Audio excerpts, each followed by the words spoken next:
রবিবার প্রদেশ কংগ্রেস ভবন প্রদেশ কংগ্রেস কমিটির সমস্ত কার্যকরী সদস্য, সমস্ত শাখা সংগঠনের প্রধান, জেলা সভাপতি, ব্লক সভাপতিদের নিয়ে এক সাংগঠনিক সভা অনুষ্ঠিত হয়।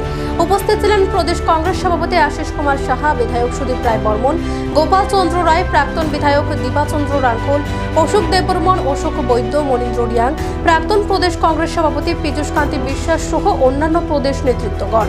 প্রদেশ কংগ্রেস সভাপতি আশিস কুমার সাহা জানান, আগামী দিনে কংগ্রেস দলকে কিভাবে আরও এগিয়ে নেওয়া যায় তার জন্য সাংগঠনিক কাজকর্মের জন্য কিছু দায়িত্ব অর্পণ করা হয়েছে। বিশেষ করে শাখা সংগঠন এবং বিভিন্ন বিভাগগুলিকে ঠেলে সাজানোর জন্য কিছু উদ্যোগ নেওয়া হয়েছে। এছাড়াও আগামী জুন মাসে গণনার কাজ যেন সুচারুভাবে করা হয় সেদিকে লক্ষ্য রাখা হচ্ছে। তিনি আরও বলেন, এবার ইন্ডিয়া জোট সারা দেশে ফলাফল ভালো করবে এবং জোট ক্ষমতাসীন হচ্ছে। নির্বাচন পরবর্তী প্রদেশ কংগ্রেসের এক্সটেন্ডেড মিটিং ছিল।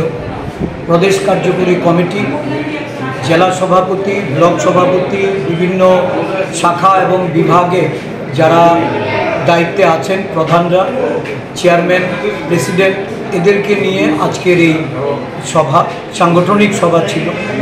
মূলত নির্বাচনের যারা আমাদের দলীয় কর্মকর্তারা অংশগ্রহণ করেছেন, দুটি আসনে এবারের যে প্রতিদ্বন্দ্বিতা, যাদের গুরুত্বপূর্ণ ভূমিকা ছিল তাদেরকে কৃতজ্ঞতা ভরা ধন্যবাদ জ্ঞাপন করে এই নির্বাচনের বিভিন্ন জেলা ভিত্তিক আমরা একটা বিশ্লেষণ আমাদের জেলা সভাপতি এবং কিছু কিছু ব্লক সভাপতি তাদের কাছ থেকে আমরা এটা জানার চেষ্টা করেছি।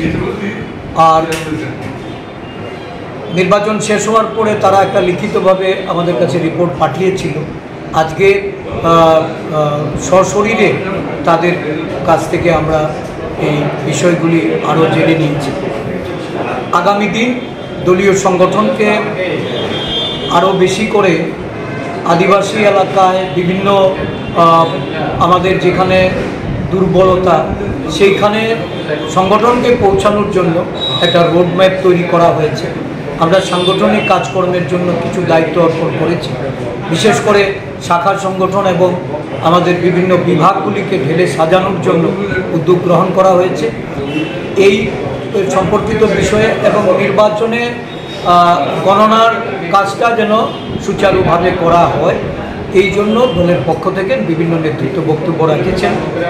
আমরা আশা প্রকাশ করছি যে ইন্ডিয়া জোটের নেতৃত্বে সারা দেশে ফলাফল ভালো হচ্ছে এবং আমাদের জোট ক্ষমতাসীন হচ্ছে। জোট ক্ষমতাসীন হলে আমাদের রাজ্যেও যেন সাংগঠনিকভাবে তার যে বিস্তার লাভ, এটাতে যেন দল লাভবান হতে পারে, সেই লক্ষ্যকে সামনে রেখে কাজ শুরু করার জন্য আজকের মিটিংয়ে সিদ্ধান্ত গৃহীত। 4ই জুন মানে গণনা, সেই গণনা কেন্দ্রে কীভাবে রুটম্যাপ তৈরি করেছে?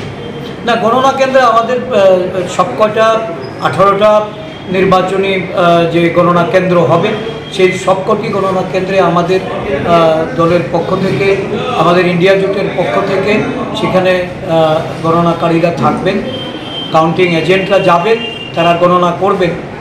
জনগণের যে ভোট, এই ভোট বাক্সে যেটা বন্দী হয়েছে তার পূর্ণ মর্যাদা দিয়ে আমাদের কাউন্টিং এজেন্টরা গণনায় উপস্থিত থাকবে। Thank you.